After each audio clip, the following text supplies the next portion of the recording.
మాయల్ పకీర్ కంటే దారుణమైన వ్యక్తిత్వం.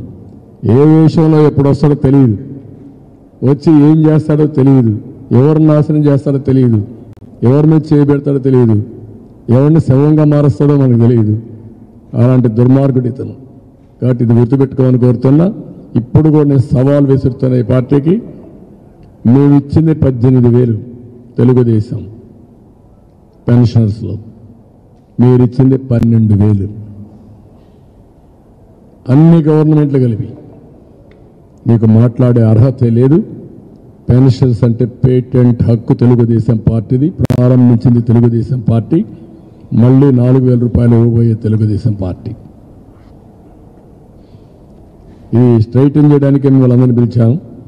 ప్రత్యేకంగా ఒకసారి ప్రెస్ కాన్ఫరెన్స్ పెట్టి ఎవరికైతే చాలామంది తీసేశారు, డప్పు కళాకారులకి పెన్షన్ తీసేశారు, ఎవరైతే ఈ కొంతమంది న్యూట్రల్ జెండర్ ఉన్నారో వాళ్ళకు కూడా తీసేశారు, ఒంటరి మహిళకి తీసేశారు.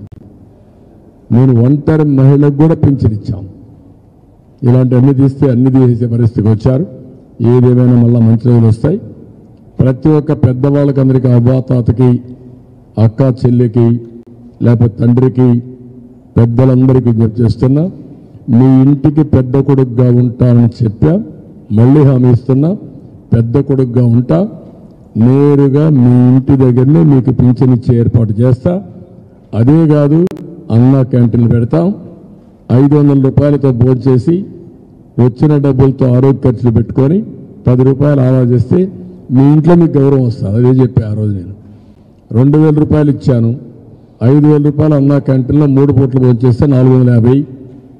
ఒక 400-500 మందులో పెట్టుకుంటే ఒక 1000 రూపాయలు ఉండేది.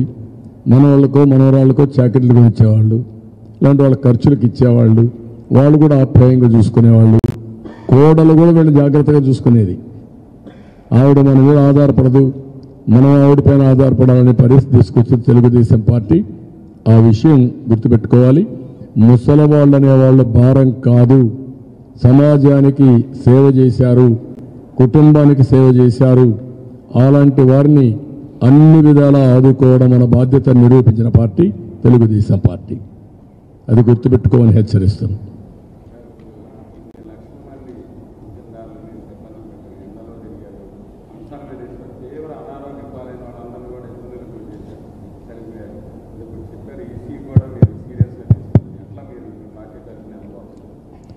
ఈసీకి చెప్తాం, ప్రజల్లోకి తీసుకెళ్తాం, లబ్ధాలు కూడా చెప్తాం.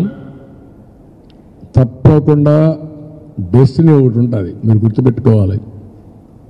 ఇలాంటి సైకోలు తాత్కాలికంగా చాలా ఆనందపడతారు, కానీ ఫైనల్గా మాత్రం ధర్మమే గెలుస్తుంది, న్యాయమే గెలుస్తుంది.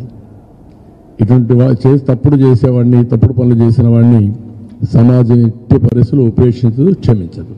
I'm very clear on that.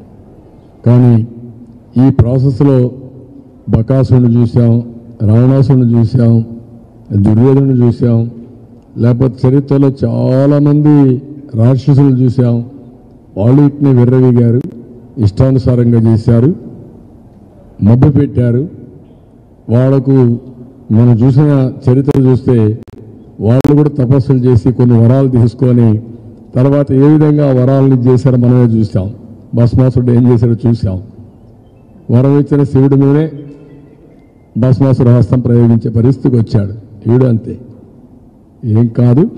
ఇవన్నీ మాకు ఇబ్బందులు ఉన్నాయి, మీడియాకి ఇబ్బందులు ఉన్నాయి, ప్రజలకు ఇబ్బందులు ఉన్నాయి.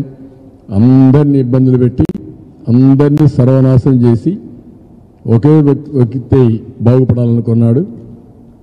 ఇప్పుడు వాళ్ళ చెల్లెలు కూడా రోడ్డు మీద తిరుగుతూ ఎవరైతే వివేకానంద రెడ్డి చంపారో వాళ్ళకి సీట్ ఇచ్చావు, నువ్వు వాళ్ళని సపోర్ట్, అంతకులు సపోర్ట్ చేస్తున్నావు, అంతకుల పార్టీలో చేరావు నువ్వు అని ఆవిడ కూడా చెప్పే పరిస్థితి వచ్చిందంటే రాష్ట్రం ఆలోచించాలి. నేను అవన్నీ మాట్లాడిన ఓన్లీ పెన్షన్స్ వరకే ఇప్పుడు మాట్లాడుతున్నాను. అధికారులు ఇప్పటికే ఎన్నికల కమిషన్ చర్యలు తీసుకున్నప్పటికీ కూడా ఇప్పటికీ కూడా ఉన్నత స్థాయి అధికారులు వైసీపీకి సహకరిస్తున్నారు. వాళ్ళ మీద ఏం చెప్తున్నారు? నేను ఒకటే చెప్తున్నాను, జగన్మోహన్ రెడ్డి ఒక దుర్మార్గుడు. స్వార్థం కోసం ఇంతవరకు ఎప్పుడూ లేని విధంగా అధికార యంత్రాంగాన్ని, అధికారుల్ని పారిశ్రామికవేత్తను కూడా తనతో కూడా జైలు తీసిపోయాడు. అది అతని నైజం. ఇప్పుడు మళ్ళా అలాంటి తప్పుడు పనులు చేపించి వాళ్ళకు కూడా నష్టం చేసే పరిస్థితికి వస్తున్నాడు. అందరూ జాగ్రత్తగా ఉండమని కోరుతున్నా, అప్రమత్తంగా ఉండమని కోరుతున్నా. ఇది పోయే ప్రభుత్వం, వచ్చేది ఎన్డీఏ, దాంట్లో అనుమానం లేదు.